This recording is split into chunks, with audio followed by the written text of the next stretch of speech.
Diane, it's 10:29 a.m. Eastern Time. Dudley, Massachusetts. 2nd of April, 2022. Flux capacitor fluxing. Temperature 38 degrees. It's going up to 60 today, apparently, Diane. And there will be blue skies all along the way. I just wanted to take a quick pit stop here and show you this in Dudley, Mass, on Route 31. Posted, no trespassing, keep out. Freedom is not free, thank a veteran.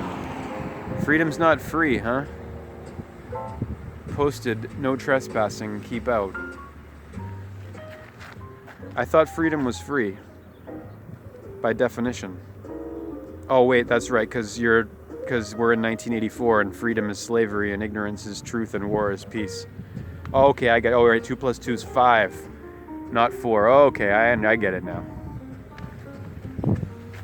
I gotta go find a place to take a leak, Diane.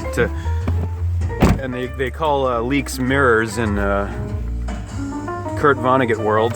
In one of Kurt Vonnegut's imaginary sci-fi worlds, satirical sci-fi worlds, there's a race to whom, is it the Tralfamadorians? Yes, the Tralfamadorians call mirrors leaks. So if you say, I'm gonna go take a leak to a Tralfamadorian, they think you're gonna take a mirror.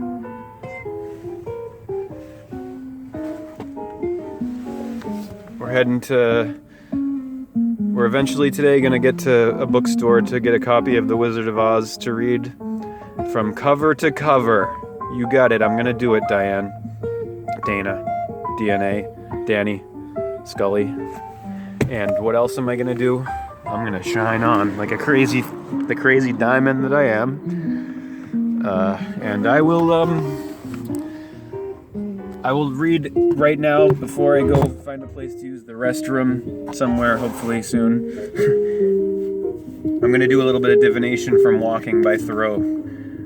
Actually, no, there's this part about Manifest Destiny I wanted to read because it talks about how strange it is, how kind of paradoxical or seemingly contradictory it is that Thoreau supported westward expansion, the Manifest Destiny mythology.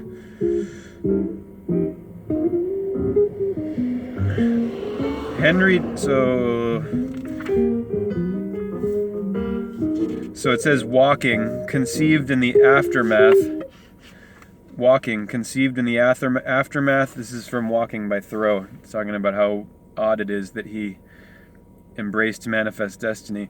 Walking, conceived in the aftermath of the Mexican-American War, oddly seems to embrace the cultural nationalism inherent in the idea of manifest destiny, according to which a divinely ordained continental destiny for the United States had been revealed in its imperial subjugation of the modern-day Southwest.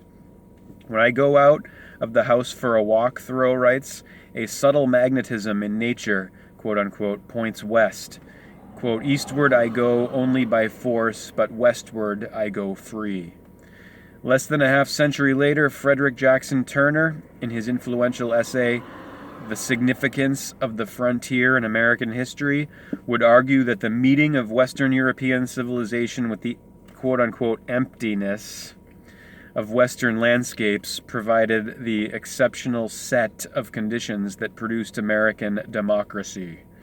In quote-unquote Walking, which is what this is, in Walking, Thoreau advances a similar notion. The unsettled landscape, unspoiled nature, he avows, is the quote-unquote virgin mold, the quote-unquote strong meats upon which trees and civilizations feed.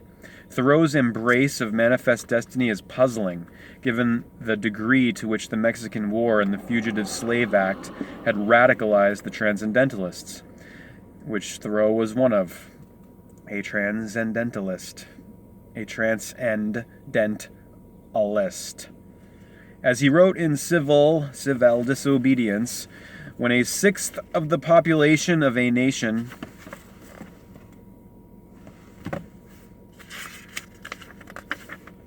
which has undertaken to be the refuge of liberty, are slaves. When the fifth of a population which has undertaken to be the refuge of liberty are slaves, and a whole country is unjustly overrun and conquered like concord, how close are those, conquered and conquered, by a foreign army, and subjected to military law, I think it is not too soon for honest men to rebel and revolutionize, unquote. In Walking, his romantic sense of the West seems dehistoricized, divorced from the post-American, Mexican-American war political climate within which the lectures were first written, as well as the Civil War years that enveloped the final publication of the essay a decade later. It is Thoreau's conception of wilderness and place in Walking that makes it one of the most important texts of American environmental literature. The study and construction of American environmental literature, nature writing, and even environmentalism itself inevitably begins with Thoreau.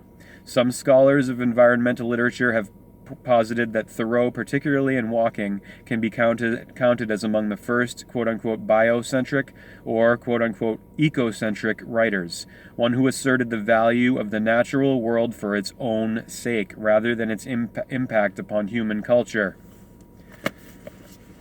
Hare Krishna, time to find the restroom, and time to head in the direction of where we're going to do our nature walk. We're going to be walking in